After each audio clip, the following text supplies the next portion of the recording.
दारुल कुरान और सुन्ना पेश करता है।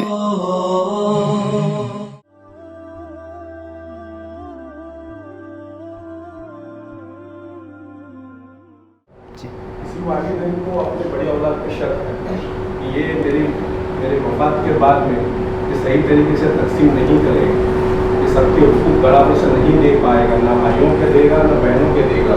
तो क्या ऐसी सूरत में वालिदैन एक लाइन की जो वसीयत होती है शरीय तरीके से हर एक को उसका हक मिलेगा, ऐसी वसीयत को वालिदैन कर सकते हैं? कर सकते हैं। ये वसीयत देखिए, वसीयत में क्या लिखेगा कि मेरे मरने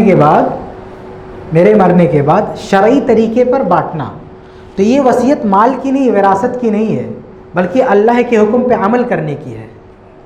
जो आप कह रहे हैं ना, जो मैंने अभी कहा कि वारिस के लिए वसीयत नहीं कर सकता, हदीस सुनाई, उसका ताल्लुक माल से, कि जो अपना तरीका, जो उसका माल है, इस माल के बारे में कोई वसीयत नहीं कर सकता, फला को इतने देना, फला को इतने देना।